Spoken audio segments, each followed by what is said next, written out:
Je suis ravi de vous accueillir ici, dans ce superbe et magnifique théâtre Blossac.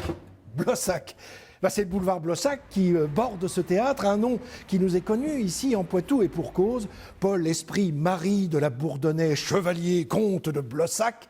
Il a été intendant du Poitou pendant 35 ans, entre 1751 et 1786. C'est vous dire si le nom de Blossac est bien implanté sur notre territoire. Ce théâtre, quelle histoire! Tout a commencé en 1844, dans une ancienne église désaffectée.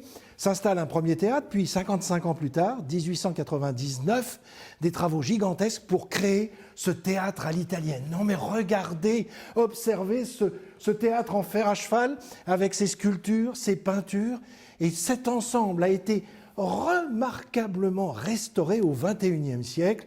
C'était entre 2011 et 2013, et depuis, on profite de ce lieu, malgré toutes les difficultés. Alors, ce lieu est unique en son genre. J'ai envie de dire qu'il est pratiquement unique en France. Peut-être à une exception près, c'est le petit théâtre de Marie-Antoinette à Versailles.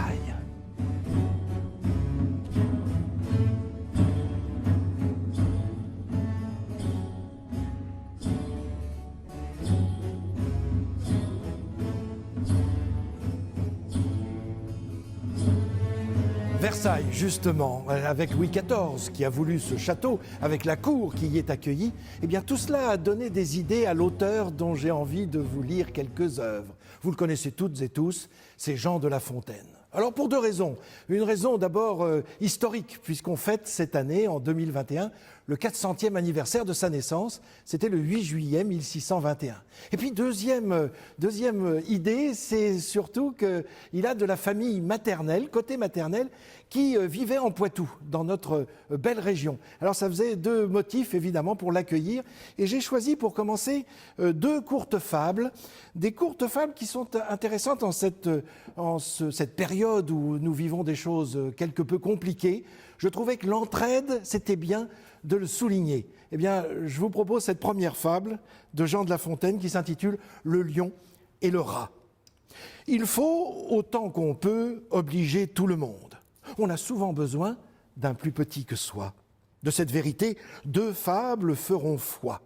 Tant de choses en preuve abondent. Entre les pattes d'un lion, un rat sortit de terre assez à l'étourdi. Le roi des animaux, en cette occasion, montra ce qu'il était et lui donna la vie. Ce bienfait ne fut pas perdu. Quelqu'un aurait-il jamais cru qu'un lion d'un rat eût affaire? Cependant, il avint qu'au sortir des forêts, ce lion fut pris dans des rets, dont ses rugissements ne le purent défaire. Sire rat accourut et fit tant par ses dents qu'une maille rongée emporta tout l'ouvrage.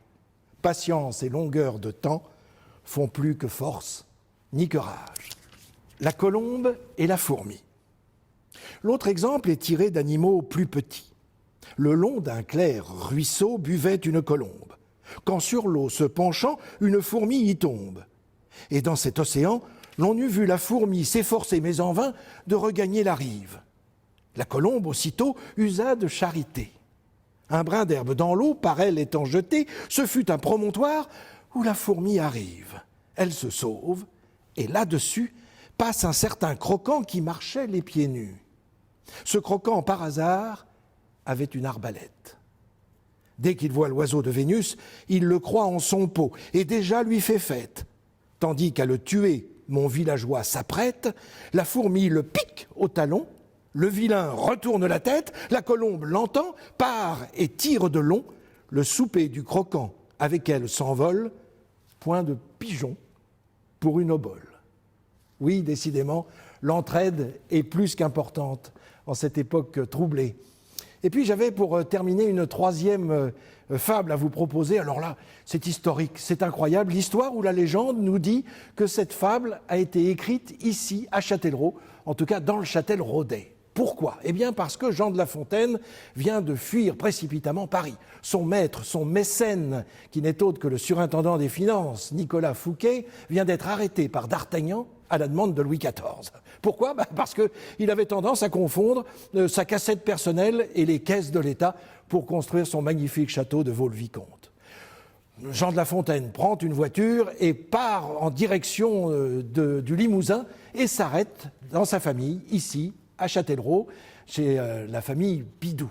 Et c'est là qu'il va écrire cette troisième petite fable que je vous livre et qui s'intitule « Le petit poisson et le pêcheur ». Petit poisson deviendra grand, pourvu que Dieu lui prête vie. Mais le lâcher en attendant, je tiens pour moi que c'est folie. Car de le rattraper, il n'est pas trop certain.